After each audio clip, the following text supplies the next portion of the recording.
Para você que gosta de automobilismo, tá no ar mais uma edição do Resenha Automotor. Hoje para a gente repercutir um pouco mais do Grande Prêmio da Espanha de Fórmula 1, mais uma corrida vencida por Max Verstappen, mas há outros assuntos a serem discutidos aqui no Resenha Automotor, que conta, como você sabe, com o apoio da Pirelli e também do BRB, o Banco de Brasília.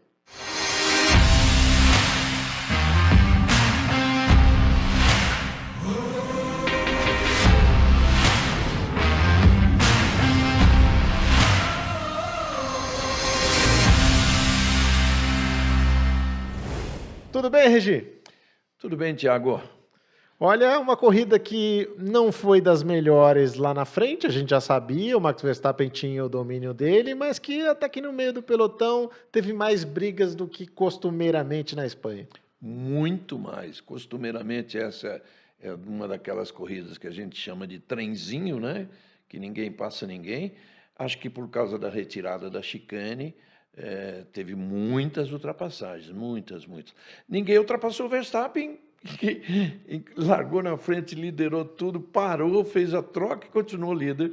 Então, liderou todas as voltas. Aliás, foi o terceiro Grand Chelem da carreira dele, né? Verdade. Grand Chelem, lembrando aos amigos, Grand Chelem é quando você faz a pole position, vence a corrida, lidera todas as voltas e ainda faz a melhor volta, a volta mais rápida da corrida.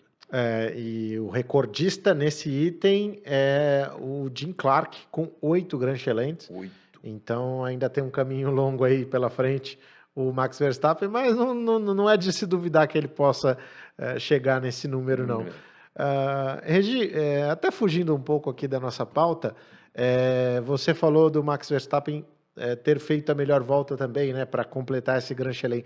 Acho que foi um dos grandes momentos ali, né, quando ele meio que peita o engenheiro e vai atrás da melhor volta, mesmo já tendo uma advertência por excesso de limites de pista ali. É impressionante, é curioso e ao mesmo tempo engraçado, né? Porque o engenheiro fala para ele, você já tem tudo, não precisa mais, vai com calma, porque ele tinha passado 3 vezes do limite de pista. Levou a já bandeira recebido preta e branca. bandeira preta e branca de advertência, né, que se ele passasse mais uma, haveria uma punição. Então o engenheiro fala para ele, você já tem tudo, você não precisa mais nada. Ele vai lá e faz a melhor volta, muito mais rápida naquele momento. Aí depois o engenheiro ainda complementa com uma coisa muito legal. Tá bom, agora você já tem melhor volta também. Faz um favor para mim, permaneça entre as duas linhas brancas da pista. É isso, ele, não, tá bom, Não, vamos você vê o fazer isso. clima, como é que tá na equipe, Aham. né? É o cara que conseguiu, com o próprio talento, seduzir todo o ambiente ali, toda a equipe e ganha a confiança dos caras, né? Isso é muito importante. É o que falta em algumas outras equipes. Mas a gente puxa o seguinte, Regi, a gente tem lá uma Red Bull que é imbatível, isso está claro, aliás, já há algumas corridas, e tem uma luta pelo segundo lugar, em que a gente tem Ferrari, tem Aston Martin e tem Mercedes. A Mercedes está de volta? Está de volta. Está de volta. Por que eu estou dizendo assim com essa de forma tão afirmativa? Porque Mônaco, que não tem nada a ver no sentido de mostrar a evolução, ela mostrou. Então aí era o tiratema. E o tiratema começou na sexta e no sábado de forma muito negativa, né? Você dizia, a pergunta nossa era o seguinte, afinal, vai ou não vai? Então você vê que a Mercedes trabalhou o carro sexta e sábado com alguma folga, sabendo que a hora que chegasse na hora, ela teria como ser combativa. E se foi já em classificação, em corrida melhor ainda, eu posso dizer para você assim, vamos dizer, é um chute, é uma opinião, mas eu digo que a Mercedes, pelo menos uma corrida, ela vence no segundo semestre do campeonato. Olha, eu acho que mais, mas... é um palpite interessante, Regi, porque aí impede que a Red Bull tenha aquele recorde ou se aproxime daquela marca da própria McLaren de 88, né? Que até hoje foi a equipe que mais venceu numa mesma temporada 15 das 16 provas. A Red Bull está em busca de um número semelhante. Só que são mais corridas, então são 22, né? Porque uma saiu fora, são 22. Se ela vencer 21, estatisticamente ainda está Ainda está na frente. ainda tá na frente. Não, legal. Agora, Regi, a gente viu o Hamilton largando até razoavelmente bem, né? Ali ficou disputando com o Norris ali no final, mas acabou largando bem também. E o Russell mais para trás. Eles tiveram um enrosco ali na classificação, né? Mas o Russell, durante a prova, conseguiu também ter um bom ritmo de corrida. Então foi isso, né? Eu acho que a gente teve uma prova de que o ritmo é bom, porque não foi só o Hamilton que largou e chegou no pelotão da frente. Mesmo o Russell, que largou lá atrás, 12º. passou Alonso, veio forte e chegou aí na terceira posição. Você falou uma coisa importantíssima para avaliar. Passou o Alonso, né? Passou o Alonso. O Alonso é o carro do Alonso, a Aston Martin, é o carro que a gente estava considerando até agora o único que se rivalizava, mais ou menos assim, com o da Red Bull. Até por ter o mesmo formato, né? O mesmo shape, assim, o mesmo conceito, né? Quantas pessoas chamaram a Aston Martin de Red Bull azul, né? Red Bull verde. Então, olha só, essa é a prova máxima, a prova indiscutível da evolução da Mercedes. Até que ponto, Regi, a mudança no circuito de Barcelona, com a remoção daquelas chicanes ali no final, contribuiu para que a gente tivesse uma corrida um pouco mais movimentada nesse circuito que já tradicionalmente tinha corridas arrastadas? Fundamental. É um circuito de corridas arrastadas, por quê? Porque todo mundo conhece muito bem, né? Hoje em dia não se testa mais lá, mas historicamente os testes de pré-temporada foram feitos lá. Então, os dados, né, que as equipes têm, são muito fiéis, muito fiéis. Mas pode ver que, historicamente, o grid de largada do Grande Prêmio da Espanha tem, nas 5 primeiras filas, as 5 equipes principais, né? E esse ano só falhou um, que foi a Ferrari, que só tinha uma Ferrari. Então, o resto é aquilo. É a hierarquia que em Barcelona não muda. Agora, sem a chicane, mudou para a corrida em números de ultrapassagens. Acho que, como o piloto gosta muito de curvas velozes, acho que mudou no sentido de o cara estar mais à vontade também, né? Porque era uma coisa muito simples, né, Tiago? Os conceitos antigos.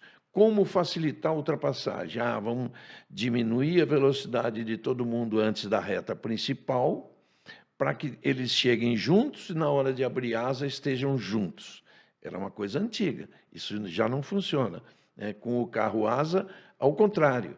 Com o carro asa você tem que chegar, porque o carro permite que o carro de trás fique mais perto, chegar perto para possibilitar a ultrapassagem. Eu não contei os números direitinho, nem vi isso nos dados da FIA, mas certamente teve muito mais do que o dobro de ultrapassagens do que o ano passado. Com certeza. Do que o ano retrasado. Com certeza. E é totalmente uma questão técnica, né, Regi? É o que você falou, a Fórmula 1, às vezes eu tenho a impressão de que ela muda uma coisa, esquece por que mudou e continua daquele jeito. E em Barcelona, não. Em Barcelona, eles tiveram a capacidade ali e a felicidade de entender que aquela mudança não era mais necessária. E com isso, a corrida voltou a ser mais interessante. Era um problema que precisava, sem dúvida alguma, ser resolvido. E acho que tivemos uma corrida, sem dúvida alguma, bem interessante. Você sabe, o Resenha Automotor tem o apoio da Pirelli e também do Banco BRB, o Banco de Brasília, e nós chegamos aqui agora, neste momento, a um trecho interessante do programa. Estou falando do Minuto Pirelli.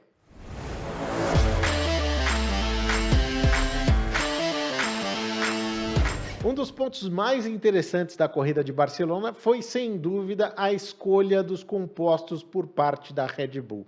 A Red Bull acabou escolhendo os compostos médios, tanto para o Verstappen quanto para o Pérez. O Pérez largando mais atrás, Regi, mas o Verstappen largando na frente. E a gente sabe que o pneu médio, apesar de ter aí uma duração, uma durabilidade maior, ele ia tirar vantagem do Verstappen no início. Então, sim, foi uma postura agressiva de quem não precisava de agressividade naquele início. Chamou a atenção, né, Regi, essa decisão da Red Bull de usar os pneus médios em vez de os macios, que todo mundo estava optando.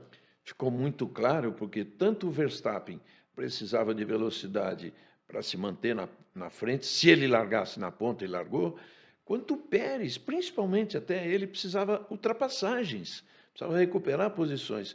E o carro é tão superior que eles insistiram com os pneus médios para deixar para depois, então, a hora que já tivesse consolidado tudo, né? E foi realmente um desempenho espetacular por parte do Verstappen, que manteve a liderança mesmo com a pressão do Carlos Sainz largando com os pneus macios, e também do Sérgio Pérez, que largou em 11º, foi ganhando posições aí até chegar em 4º lugar, um resultado que foi, sem dúvida alguma, positivo para um fim de semana que não tinha sido tão legal para ele assim. Então, um resultado importantíssimo para a Red Bull, com uma estratégia diferente, e é bacana que a gente possa ter isso na Fórmula 1, que a gente possa ter diferentes opções, né? Assim como o Leclerc também largou com os pneus duros. Aliás, a gente vai poder discutir um pouco mais a Ferrari aqui ao longo do programa, mas queríamos trazer aqui no Minuto Pirelli essa informação para vocês, aí, esse destaque a respeito da corrida, a escolha de pneus da Red Bull. Portanto, este é o nosso Minuto Pirelli.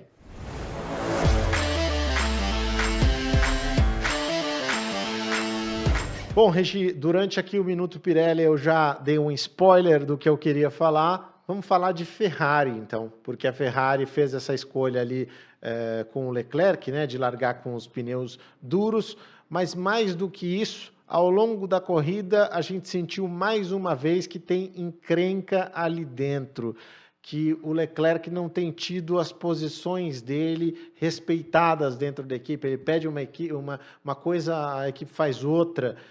Como é que você está sentindo essa relação dele lá dentro, pela tua experiência? Você acha que entornou o caldo? Você acha que tem salvação ainda? Leclerc e Ferrari. Complicado, porque o Leclerc é a menina dos olhos da Ferrari, né? Isso já desde a administração anterior. Quando ele entrou na Ferrari, entrou disputando com o Vettel e, tipo assim, a palavra é um pouco forte, mas massacrou o Vettel, né? E é mais rápido, é mais piloto que o Sainz e tudo, mas não é a primeira vez que ele pede uma coisa e a equipe faz outra, né? Ele queria os pneus macios, talvez já que estava lá atrás, largou do box, não tinha o que fazer na corrida, ele tinha que arriscar tudo para chegar numa pontuação merecida, pelo menos, e acabou não dando certo, né? Você vê, o Sainz chegou lá na frente e o Leclerc chegou em 11º, sequer conseguiu marcar o pontinho do 10º. O Sainz chega em 5º. Aliás, também eu quero falar dele, porque eu também acho que, apesar de ter chegado à frente, poderia ter sido melhor. Então a gente tem aí o Leclerc, largou com os pneus duros, durante a prova pediu os macios e foi ignorado pela equipe, né? No rádio a equipe fala, vem para o box, e aí quando ele está parando a equipe fala, você vai de duro. E ponto, não tem nem resposta mais. E o Sainz largou na primeira fila, largou em segundo e andou para trás. Ele largou com os pneus macios, pneus bons, né? Pneus competitivos, rápidos, e ele para mais cedo do que todo mundo. Ele para mais cedo do que o Alonso, ele para mais cedo do que o Hamilton, pilotos que estavam na mesma estratégia. Não é que só ele parou mais cedo do que o Verstappen, que seria o normal. Parou mais cedo que todo mundo. Então, realmente, ali alguma coisa... A gente sabe que a Ferrari consome mais pneu, né? Mas sei lá, poderiam ter pensado um pouquinho melhor aí, né? Porque realmente não foi a corrida que a gente esperava ver deles. 11 voltas de diferença em relação ao Verstappen e 9 voltas em relação ao Hamilton. É muita coisa, né? Vamos dizer que em relação ao Verstappen, como você disse, não que o Verstappen estava com pneu macio teoricamente mais durável, mas na mesma estratégia do Hamilton parar 9 voltas antes, será que a Ferrari consome tão mais o pneu.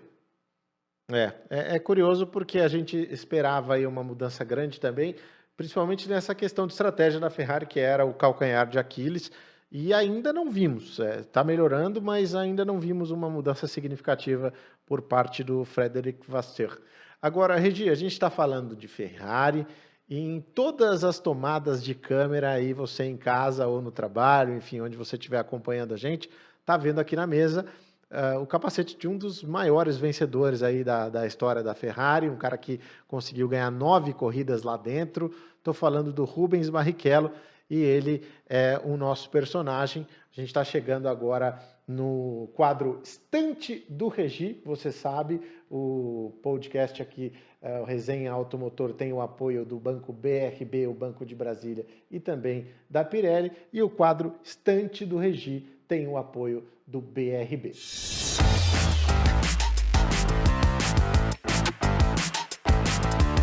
Estante do Regi, quadro chegando aqui com o personagem da vez sendo o Rubens Barrichello, com esse belíssimo capacete.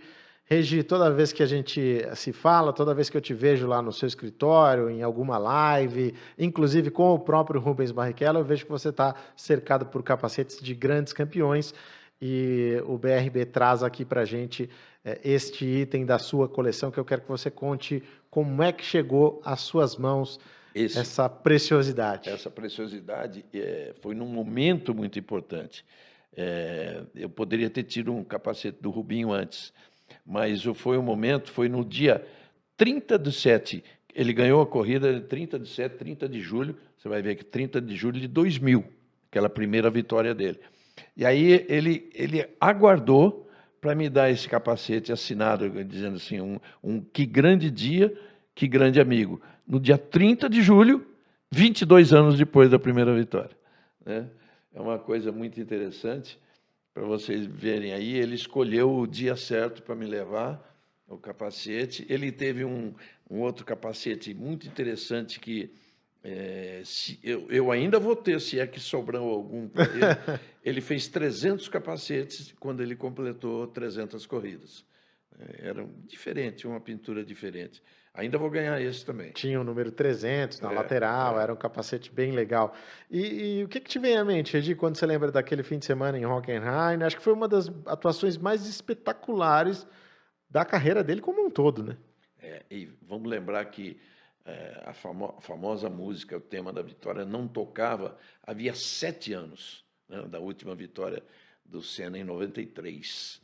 Então, aquele momento, e todo mundo sabe que o Rubinho, na Ferrari, para ganhar uma corrida, correndo com o Schumacher, tinha que tudo dar muito certo e tinha que ter uma circunstância especial. Então, qual foi a circunstância especial? Primeiro, o Schumacher ter saído fora da corrida, né? Segundo, aquela coisa muito característica do Rubinho de gostar de andar em pista molhada e de forma arriscada, né? Interessantíssima a história dessa corrida. E, olha, foi o dia que eu vi o Schumacher admirando o Rubinho. Você vê na mureta do boxe o Schumacher, a mulher dele, a Corina, grudados ali no Jean Todt e no Ross Brown, porque eles viram a discussão do Ross Brown com o Rubinho, tipo assim, para trocar esse pneu slick. Verdade. Para trocar esse pneu que está muito molhada. E o Rubinho dizendo assim, olha, para mim ainda dá, né? E o Ross Brown, porque não dá, para mim ainda dá, Tem uma hora que o Ross Brown falou, tá bom, então é com você. Se você aguentar aí, você vai ganhar a corrida. Mas se não der, ou será que vamos entender ou você vai ser castigado, né? Sei lá, né? Fica no ar. E o Rubinho, impressionante quando ele disse que tinha momentos assim bem difíceis que ele passou, né, para aguentar. E nos lembra aqui o Daniel Balsa na comunicação interna que o Rubinho largou em 18º naquele fim de semana, teve uma classificação horrorosa, né, muito difícil, só não superou o recorde do John Watson, né, que tinha vencido também alguns anos antes, largando de 22º, alguns anos não, vários anos antes, nos anos 80, largando de 22º lugar, então realmente foi uma vitória inesperada, que ele buscava há muito tempo e que emocionou a todos os brasileiros e sei também vocês lá na cabine, Regi. Então eu imagino a sua felicidade, a sua alegria de poder ter essa recordação Sim. em casa também. Então vocês conferiram aqui com a gente, com o oferecimento do Banco BRB, o Banco de Brasília, mais um quadro Estante do Regi.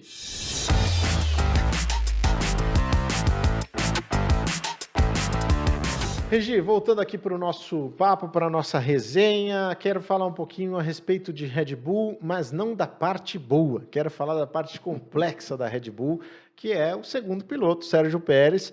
A Red Bull foi atrás do Pérez, um piloto de fora do programa dela, especialmente porque era um cara que não criava problemas, não criaria problemas e entregaria resultados. Resolveu criar problema, peitou o Verstappen algumas vezes e deixou de dar resultado também. Tá assando a batata dele? Não sei, sabia? Conhecendo o Helmut Marko, eu diria que sim, na hora. Mas eu não sei, porque onde eles vão achar um piloto que não incomode o Verstappen e que, ao mesmo tempo, vença uma corrida ou outra, principalmente quando o Verstappen estiver fora da corrida. O Ricardo não é esse cara para você? O Ricardo, não sei se é esse cara. O Ricardo talvez vencesse mais corridas do que o esperado, do que o desejado, né? A ponto de a gente não sabe bem como é que o Verstappen agiria. O Ricardo saiu da Red Bull por causa do Verstappen, né? Mas era uma outra época em que o Verstappen estava entrando e se tornou rapidamente o queridinho da equipe. Hoje ele é o queridão da equipe. Provavelmente não se incomodaria se o Ricardo ganhar 3, 4 corridas no ano. Mas vai que ele se incomode. Vai que na cabeça do Helmut Marko tenha essa dúvida.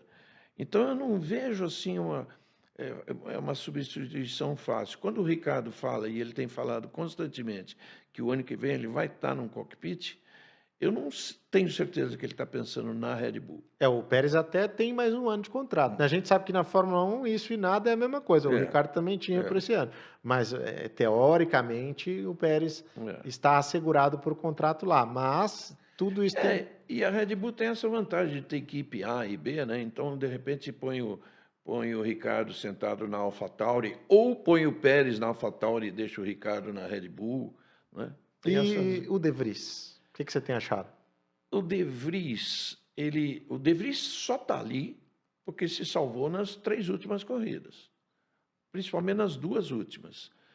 Mas eu vejo ele perdeu totalmente a confiança do Helmut Marko, né? Para ele recuperar essa confiança, ele tem que fazer uma corrida excepcional, como aquela que ele fez em Monza pela Williams, né? Chegando em 9º, marcando 2 pontos. Até surpreendente, de uma forma surpreendente. Perdeu a confiança do Helmut Marko, mas e a sua? Você acha que ele é um cara que ainda pode entregar na Fórmula 1 ou aquela coisa da espiral negativa e já era? É difícil dizer. É um cara que a gente acreditava tanto, né? Fez boas corridas. Ganhou tudo, né? Foi campeão da Fórmula E. Fórmula 2. Da Fórmula 2. E, de repente, ele... faz uma estreia na Fórmula 1 fantástica, e aí vem lá com um carro que era para ele estar andando bem, e está longe de conseguir isso. Longe do Tsunoda. Longe do Tsunoda, inclusive, até em posições de largadas, né? O Tsunoda, recentemente, quando tinham 5 corridas, estava 5-0 nele em posição de largada. Agora que a coisa está virando um pouquinho aí, que ele consegue fazer melhores tempos, mas lá em Barcelona também errou 2 vezes no mesmo lugar, então é complicado. Está curtindo aqui com a gente o Resenha Automotor, com o apoio do Banco BRB e da Pirelli. Regi, queria te agradecer por mais esse papo aqui, sempre trazendo opiniões interessantes, destaques interessantes e histórias maravilhosas, e já ansioso para o próximo. Eu também, ansioso para o próximo, agradeço a Pirelli e a BRB, e sempre que se falar de uma Fórmula 1 atual ou de uma Fórmula 1 do passado, para mim, eu estou me realizando com isso. É isso, e a gente também. Da minha parte, um grande abraço, até a próxima. Tchau, tchau.